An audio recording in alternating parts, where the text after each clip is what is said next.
तो स्वागत है आप सभी का हमारे चैनल में। तो हाल ही में रजत दलाल ने लिटरली बोलती बंद कर दी सल्लू भाई की। दरअसल कुछ दिनों पहले आपने देखा होगा कि दिग्विजय और अविनाश के बीच में हो गया था भसड़ और दोनों एक दूसरे को धमकी देने लगे कि मैं तुझे फाड़ दूंगा तो चीर दूंगा। तो उसी पर वीकेंड का वार पे सल्लू भाई एक जीन्स मंगवाते हैं और कहते हैं इसे फाड़ के दिखाओ। और जैसा कि हम लोग जानते हैं कि अविनाश और दिग्विजय दिखाते हैं कि वो आलू बम है, पर एक्चुअली वो एक फुस्सी बम है, इसीलिए उन लोग जीन्स भी फाड़ नहीं पाते। उसी पर सल्लू भाई उन लोग को सुनाते हैं कि तुम लोग से एक जीन्स तो फट नहीं रहा, तुम लोग क्या घंटा किसी इंसान को फाड़ोगे। और यहाँ तक तो सब सही था, पर रजत दलाल भी आए दिन सबको धमकी देते रहता है। तो सोचा सल्लू भाई ने कि क्यों ना इससे भी एक टेस्ट करवा ही ले। और बस फिर क्या था, उसने 10 सेकंड के अंदर ही जीन्स का चिथड़ा बना दिया। लिटरली सल्लू भाई की उसने बेइज्जती कर दी। तो हम लोग बहुत ही करीब है 25 सब्सक्राइबर के, तो हमें लाइक और सब्सक्राइब कर लीजिए। खैर अगली अपडेट आ रही है माइक टायसन और जैक पॉल के फाइट के बारे में। शायद आपको पता होगा कि जैक पॉल के दुगने उम्र के हैं माइक टायसन, और उसके बाद भी वो 8वें राउंड पे जाके हारे हैं, जिस पर लोग भर भर के ट्रोल कर रहे हैं जैक पॉल को। जनता का कहना है कि जब वो तुम्हारे एज के थे तो तुझ जैसे को 2 राउंड में ही नॉकआउट कर देते थे। और हद तो तब हो गई जब मीम वाले नारायण मूर्ति शरद पवार से कह रहे कि अब अगला मैच कर ले। और इसी पे फिंग क्या कहता है आप खुद ही सुन लो। ये पूरी फाइट देखते हुए ना माइक टायसन जेक पॉल वाली ना भाई बुरा लग रहा था भाई माइक टायसन के लिए। इट वाज लाइक कि भाई ठीक है वी नो कि माइक टायसन ने एग्री करा है खुद से, बट यार ऐसे बहुत बुरा लग रहा था। ऐसा लग रहा था कि भाई किसी ऐसे बहुत ओल्डी को ना ऐसे फंसा दिया है किसी सिचुएशन में and he is like he is trying to survive.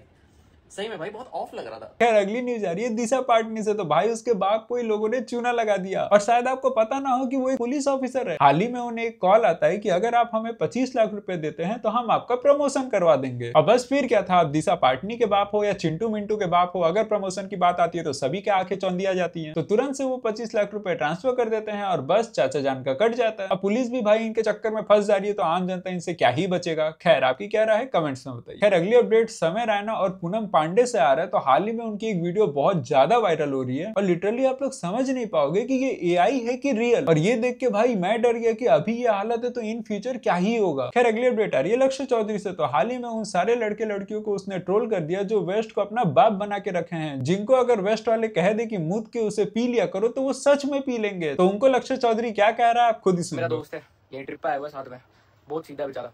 मतलब ऐसे सीधा नहीं है कि अंकुर वरी को फंसा ले इसे। उसका कोर्स उसकी किताब नहीं खरीदता, उसका तो उसको पता है कि बेवकूफ बना रहा है, उसका कोर्स है, उसकी किताब इसका कुछ नहीं कर सकती। लेकिन बाहर के लोगों से फंस जाता है बेचारा। फॉरेनर्स की बहुत इज्जत करता है। अब वो पिछले हफ्ते इसको मिस्टर बीस्ट प्राइम बेच गया, अब इज्जत बहुत करता है उसकी, बाहर का आदमी है। अब सुबह शाम प्राइम ही पीता, सुबह दूध नहीं पीता उठ के ना, भैंस का दूध तो क्योंकि इसका बाप ला रहा है गाँव से, प्राइम वो दे के गए हैं। लोगन पॉल के ऐसा है ये, तो इसने तो विकिपीडिया पे एड कर दिया कि नवजात शिशु को शुरू के 6 महीने माँ का दूध नहीं प्राइम ही पीना चाहिए। अभी कल से भी बहुत एक्साइटेड था, इसको लग रहा है जेक पॉल माइक टायसन वाली फाइट रियल थी। अब सपोर्ट कर रहा है पूरा जेक पॉल को, खुश हो रहा है, कह रहा है जेक पॉल जीत गया ट्विटर पे। वो अलग बात है कि अगले हफ्ते जेक पॉल उसके लोग इसे इसके देश वालों को पजीता बोलेंगे ट्विटर पे ही।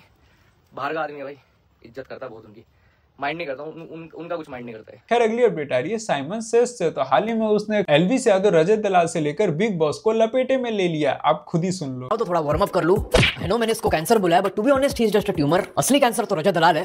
सोशल मीडिया पे गुंडागर्दी का ट्रेंड इस रजत दलाल ने ही शुरू किया है। जिस आदमी को बॉयकॉट करना चाहिए उसको हम नेशनल टेलीविजन पे इतना बड़ा प्लेटफॉर्म दे रहे हैं। ये बिग बॉस के कंटेस्टेंट्स की चॉइस काफी इंटरेस्टिंग होती है। लगता है सलमान खान को रजत दलाल का कंटेंट काफी रिलेटेबल लगा होगा, इसलिए उसको बुलाया। बॉस वाले इतना नीचे गिर सकते हैं ये मैंने सोचा था। आई मीन अगर वो एलविश यादव को बुला सकते हैं तो वो किसी भी हद तक गिर सकते हैं। Now I don't know what to say, to be honest. मैं बिग बॉस वालों को गाली इजीली दे सकता हूं, और मैं क्यों बात बोलना, सब कुछ होने के बाद भी अभी भी इतने बड़े बड़े इन्फ्लुएंसर्स इस गुंडे को सोशल मीडिया पे फॉलो कर रहे हैं। रजत दलाल को मेन स्ट्रीम बनाने के पीछे सबसे बड़ा हाथ एलविश यादव और उसके आईटी सेल का है। ये एलविश रजत की दलाली कर रहा है। भाई हमारा सपोर्ट प्यार मोहब्बत सारी चीजें भाई के साथ है। पर मेरा मानना है कि सलमान खान जिसके ऊपर हिरन मारने से लेकर गाड़ी चढ़ाने तक के बड़े बड़े आरोप लगे हैं, अगर वो बिग बॉस के होस्ट बन सकते हैं तो फिर उसके सामने रजत दलाल एज ए कंटेस्टेंट तो बहुत ही छोटी चीज हो गई। तो आपकी इस पे क्या राय है कमेंट्स में बताइए। खैर अगली अपडेट आ रही है एलविस यादव से। तो हाल ही में मिस्टर बीस्ट ने जो अपना प्रमोशनल इवेंट रखा था भारत में, तो वहां पे कई सारे हमारे इन्फ्लुएंसर गए थे, पर एलविस यादव वहां पे क्यों नहीं गया आप खुद ही सुन लो। अभी जो ये हुआ था, मीटअप हुआ था ना मिस्टर बीस्ट, फुकरे और कैरी का, उसमें आप प्रेजेंट नहीं थे। कोई रीजन है? क्योंकि सब लोग मिस कर रहे थे आपको, आपकी आर्मी मिस कर रही थी वहां पे। नहीं यार, मैं ना इसके 1-2 रीजंस देना चाहूंगा। एक तो मैं कजाकिस्तान में था अपनी हरियाणवी एंटर्स के साथ, तो वैसे ही पॉसिबल नहीं होगा अगर वो लोग बुलाते भी। बाकी मेरी ना मतलब मेरा जोन नहीं है वो ना, जो यूट्यूबर्स हो गए। मेरी बात होती है लोगन पॉल से, बात होती है मेरी बहुत पहले से हो रही है। ओके, तो अच्छा।